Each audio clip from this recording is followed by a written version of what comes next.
فلينظر الإنسان إلى طعامه أنا صببنا الماء صبا ثم شققنا الأرض شقا فأنبتنا فيها حبا وعنبا وقضبا وزيتونا ونخلا وحدائق غلبا.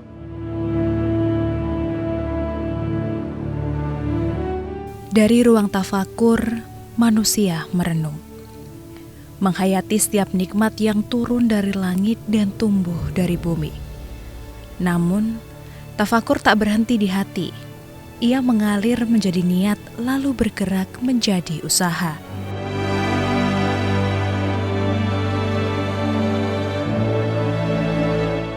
وهو الذي خلق الليل والنهار والشمس والقمر كل في فلك يسبحون. Alam semesta berjalan dengan tatanannya yang teratur. Begitu pula manusia yang hidup di dalamnya. Tanpa henti mereka menatap hidup dengan belajar, berdoa, dan berusaha.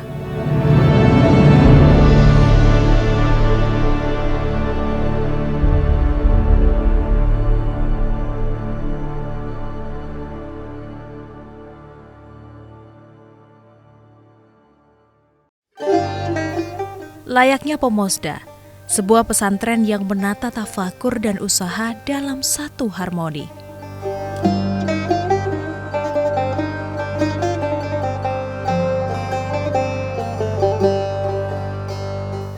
Di tengah lanskap pedesaan Nganjuk yang damai dan penuh ketenangan, berdiri kokoh Pondok Sufi Pomosda, sebuah pesantren dengan visi besar namun berpondasi pada kesederhanaan.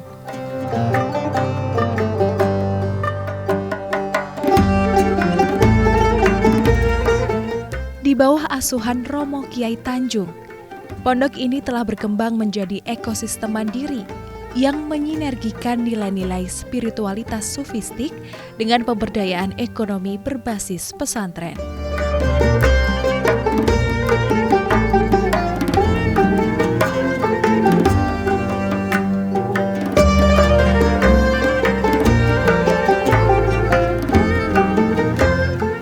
Assalamualaikum warahmatullahi wabarakatuh. Pemirsa, dari ruang sunyi penuh zikir menuju ruang nyata penuh karya. Di sini, tafakur bukan hanya tentang diam, melainkan juga tentang menyalakan daya cipta, rasa, dan karsa. Di tengah kesejukan spiritual, Pondok Pesantren Sufi Pomosda Nganjuk lahir semangat baru dari para santri yang tidak hanya berpikir akhirat, tetapi juga membangun dunia. Bersama saya Garis Dera, inilah Santriku.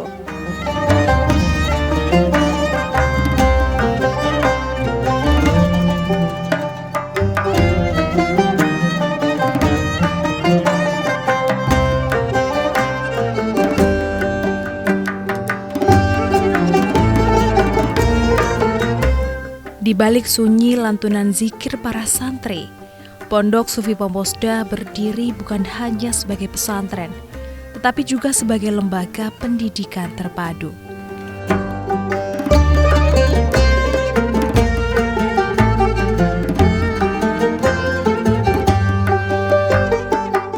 Disinilah ruhul jihad dan ilmu berpadu antara ruang tafakur di pondok dan ruang belajar di sekolah formal.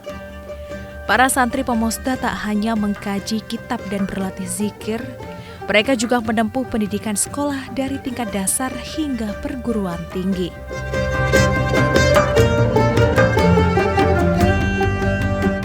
Pondok Modern Sumber Daya At-Taqwa yang udah kelihatan ya modern. Jadi di Pondok Pomosda ini kami selalu mengikuti perkembangan zaman, perkembangan teknologi, dan juga perkembangan yang sudah sangat melejit di tahun 2025 ini.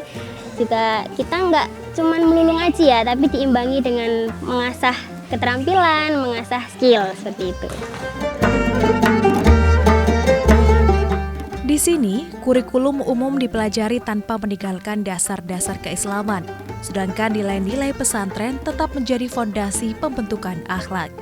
Dari ruang kelas hingga asrama, dari bangku sekolah hingga majelis zikir, Pomosda membangun generasi yang siap hidup dengan ilmu, iman, dan amal.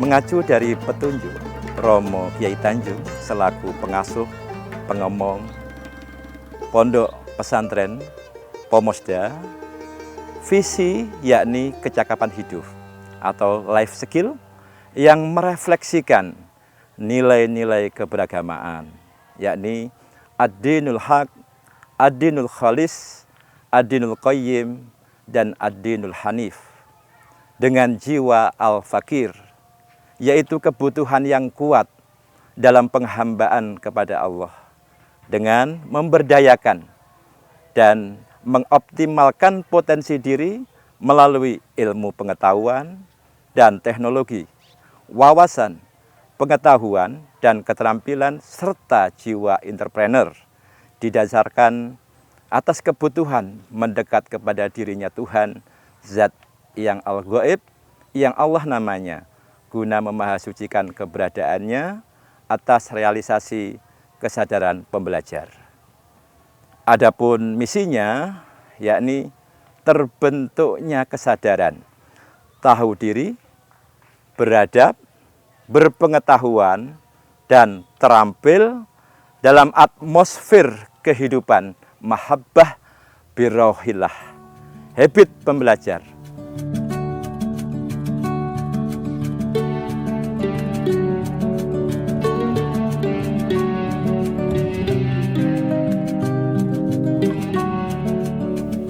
Visi dan misi Pomosda adalah mencetak santri yang berilmu, berakhlak, dan mandiri. Namun, arah besar ini tak hanya berhenti di ruang kelas. Tafakur menjadi ruh yang menggerakkan. Bagi Romo Kiai Tanjung, tafakur bukan sekedar merenung, tapi jalan yang menuntun santri untuk bekerja, berusaha, dan berkarya. Dari doa yang khusyuk, lahirlah langkah nyata.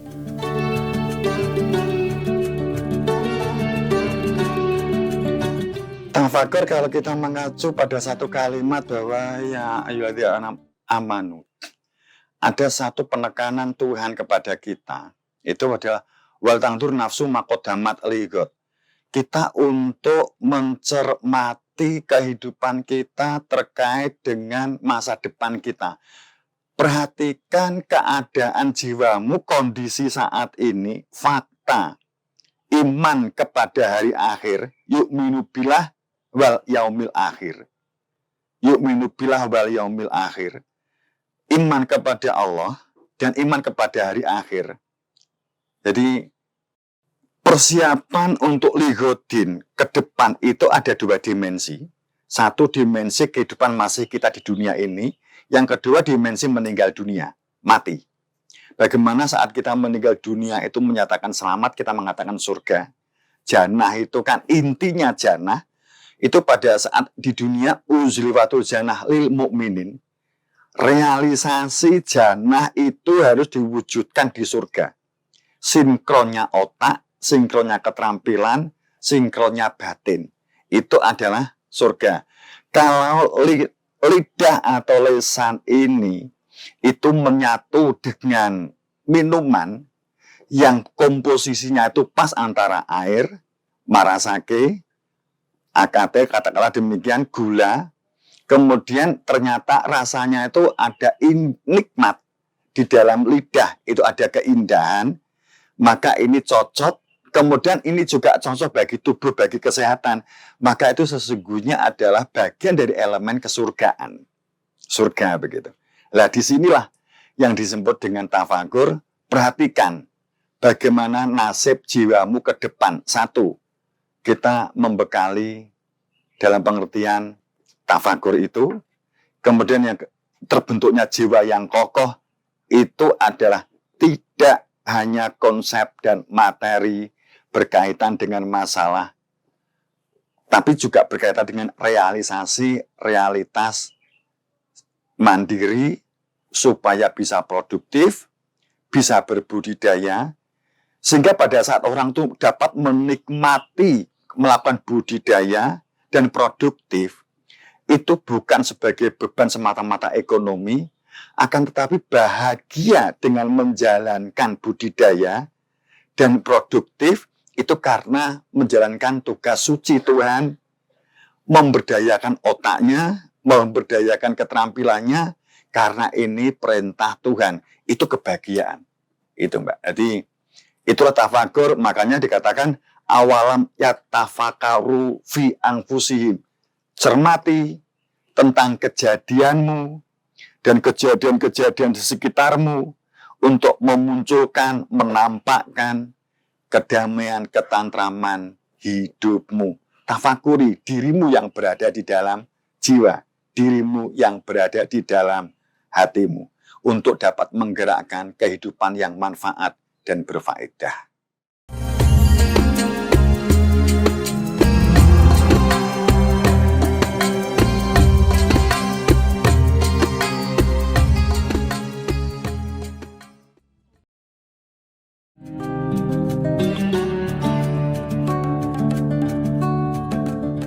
Hidup di Pomosda bukan sekedar mengaji di masjid atau duduk di bangku sekolah. Di sini, setiap hari para santri ditempa dengan rutinitas yang teratur, belajar, beribadah, berzikir, sekaligus berkegiatan produktif. Dari pagi hingga malam, waktu mereka diisi dengan ilmu, doa, dan karya. Sebuah keseharian yang sederhana namun penuh makna.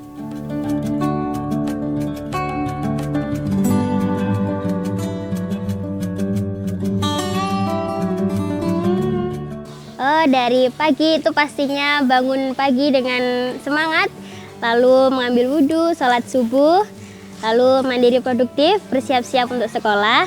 Nah, nanti paginya itu kita akan menjalani sekolah seperti biasa, di dalam ruangan atau di luar ruangan. Terus setelah itu siangnya kita sholat zuhur, makan, dan lain sebagainya. Lalu kita menjalani pengembangan diri, yaitu vocational skill, ekstrakurikuler atau vocabulary, kosakata, Inggris atau Arab tergantung di minggunya.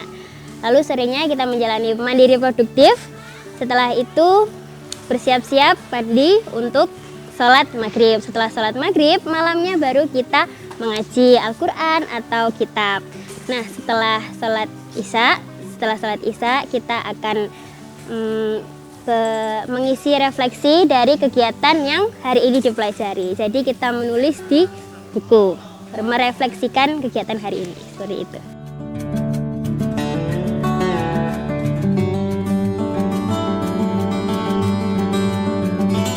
Setiap perjalanan besar selalu dimulai dari langkah kecil. Begitu pula dengan Pomosda.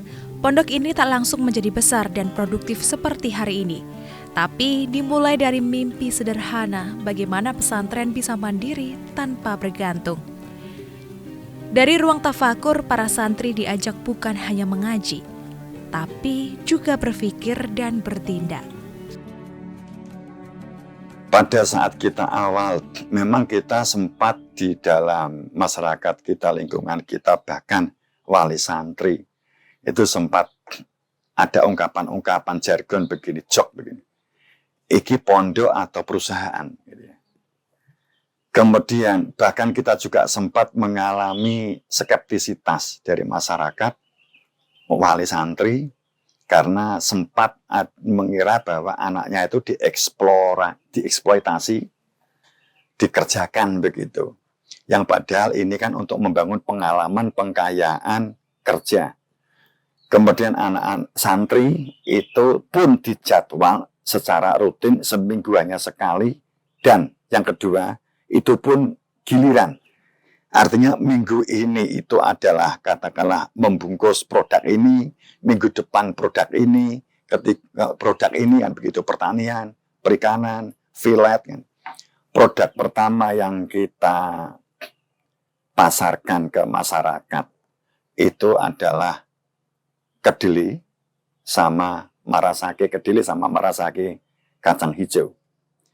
Karena sasaran kita langsung kita sudah rencanakan bahwa untuk kacang hijau itu adalah ke posyandu, kemudian diarahkan kepada ibu-ibu menyusui dan ibu-ibu hamil, sehingga pada saat ini produk ini pertama kita lempar, itu alhamdulillah diterima oleh masyarakat dengan baik, menjadi apalagi pada saat kita jelaskan ternyata ini adalah produk pondok yang berharap memiliki dampak membentuk kepribadian entrepreneur di pondok, sehingga santri tidak hanya memahami pondok itu hanya identik dengan hadis, Quran, dan kitab, akan tetapi produktivitas itu adalah bagian dari pondok. Alhamdulillah responnya sangat baik.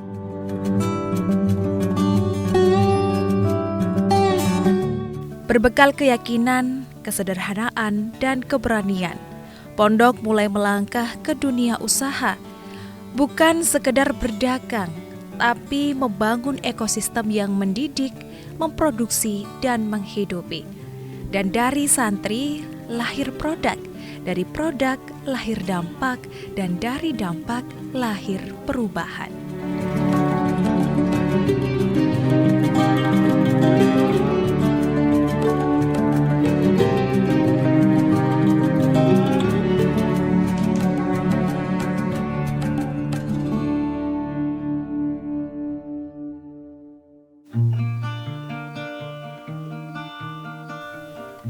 Kali ini saya berkesempatan untuk ikut terlibat dalam memanen dan merasakan buah alpukat, hasil dari tanaman yang ditanam oleh santri Pomosda.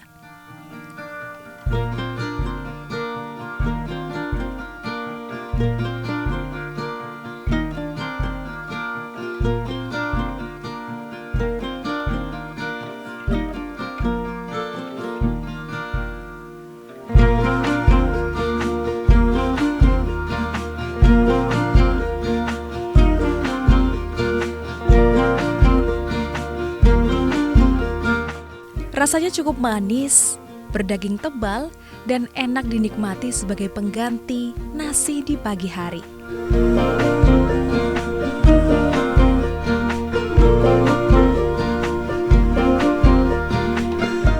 Dalam setiap proses tumbuh dan berkembang, Pomosda tak berjalan sendirian. Ekosistem produktif yang terbentuk bukan hanya milik pondok dan para santri. Di balik setiap botol air minum, di balik ramuan herbal dan juga olahan dapur, ada tangan-tangan masyarakat sekitar yang ikut terlibat. Mereka bukan sekedar tetangga pondok, tapi bagian dari ruh kemandirian yang sama-sama dibangun.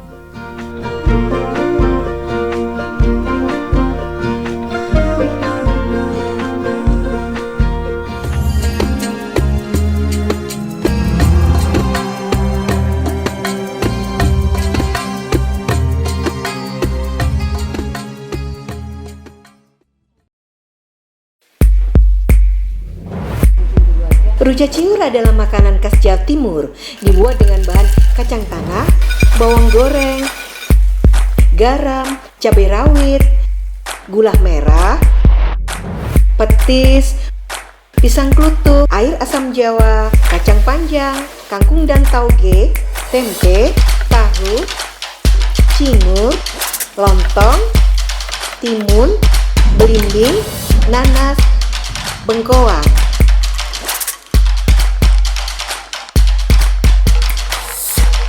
Masukkan semua bumbu dalam cobek. Ulek sampai halus dan tambahkan sedikit air asam jawa. Tambahkan petis dan ulek kembali sampai tercampur rata. Masukkan sayur, cingur dan buah-buahan. Rujak cingur siap disajikan.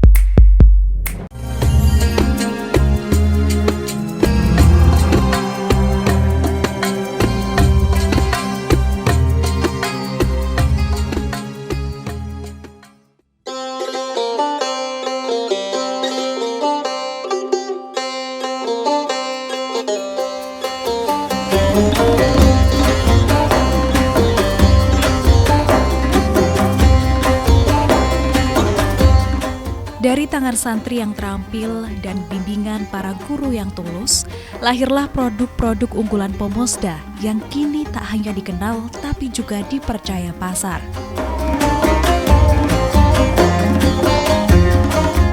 Mulai dari produk air minum, obat herbal, hingga kuliner santri, semuanya bukan sekedar komoditas, tapi hasil dari nilai-nilai yang dirawat dengan kejujuran, ketekunan, dan keberkahan.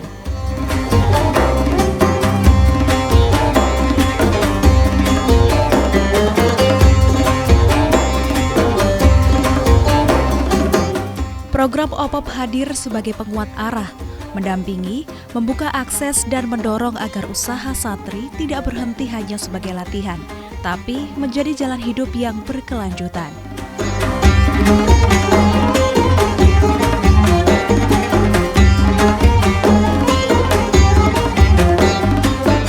Pada awal 2019, kami merekrut 150 pondok pesantren. Ada tantangan besar di sana. Mindset pesantren, santri, wali santri, dan para pengasuh mendirikan pesantren, belajar di pesantren hanya belajar agama.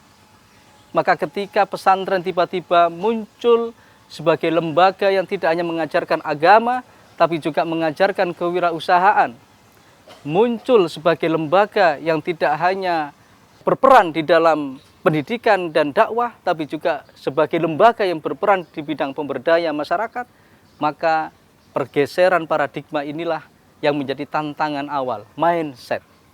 Mindset awal dari para pengasuh, mindset awal dari para santri, para ustadz-ustadzah, para wali santri yang memadukan di pesantren menjadi lembaga yang mengajarkan pendidikan agama sekaligus lembaga yang mengajarkan wirausaha. Ini sesuatu yang tidak mudah. Tetapi alhamdulillah waktu terus berjalan, media massa termasuk TV yang kita cintai bersama, TVRI, terus menyuarakan pentingnya belajar wirausaha di pondok pesantren.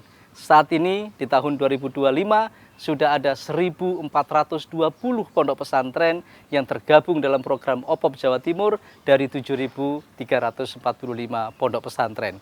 Dan alhamdulillah saat ini ekosistem pesantren, mulai pengasuhnya, pengurusnya, santri dan alumninya sudah sadar bahwa begitu pentingnya pemberdayaan ekonomi di pondok pesantren harus terus dilakukan dan ditingkatkan agar santri-santri ketika sudah purna dari pesantren, sudah lulus dari pondok pesantren, mereka punya ilmu, punya keterampilan untuk berwirausaha.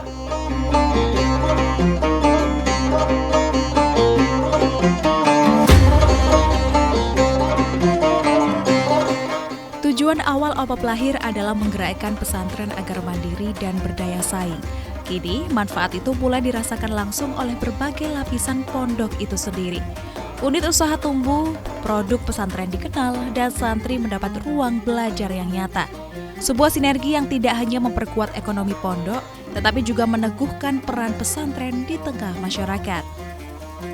OPOP hadir untuk meningkatkan potensi ekonomi pondok pesantren yang pada akhirnya bisa meluas dampaknya kepada masyarakat sekitar. Pemuda desa yang menganggur, ibu-ibu yang tidak punya pekerjaan bisa tertampung dan teroptimalkan dengan berdayanya ekonomi di pondok pesantren. Sehingga apa yang dicita-citakan bersama dengan OPOP yang sangat kuat di ekonominya, maka dampak terhadap perekonomian masyarakat juga akan meningkat.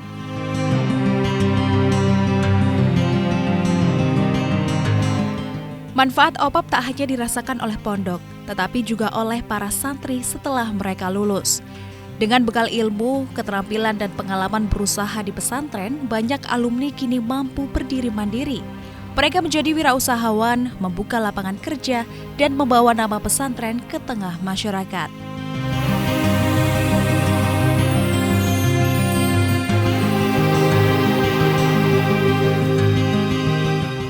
Ya, mohon izin Romo menyampaikan kami mewakili dari alumni Pomosda yang dulu Romo gembleng Romo didik untuk menjadi santri yang tangguh, untuk menjadi santri yang ulet, tekun, dan bersungguh-sungguh dalam menjalani kehidupan.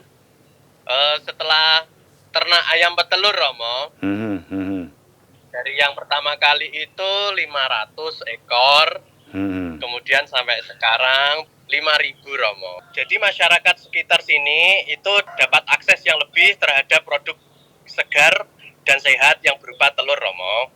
Karena peternakan ayam kami dikelola dengan pola sehat yang sudah selalu Romo tekankan. Jadi masyarakat itu kalau mau sumber protein hewani yang murah, yang sehat, yang segar, itu aksesnya jadi jauh lebih dekat daripada membeli di pasar. Dari ruang tafakur hingga ruang usaha, Pemusda menunjukkan wajah pesantren yang hidup dan menghidupi. Produk lahir, manfaat mengalir, dan santri tumbuh menjadi pribadi yang siap berkhidmat untuk umat. Sebuah perjalanan yang memberi inspirasi sekaligus meneguhkan pesan. Pesantren hari ini adalah cahaya bagi masa depan.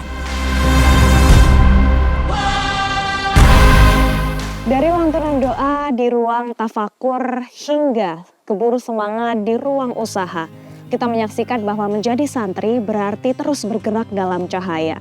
Sampai di sini perjalanan inspiratif kita bersama dengan Pondok Pesantren Sufi Pemusda Nganjuk. Sesungguhnya usaha adalah bagian dari ibadah dan tafakur adalah pondasi setiap langkah. Terima kasih sudah menyaksikan Santriku episode kali ini. Saya Garnis Dera pamit undur diri dari hadapan Anda. Wassalamualaikum warahmatullahi wabarakatuh.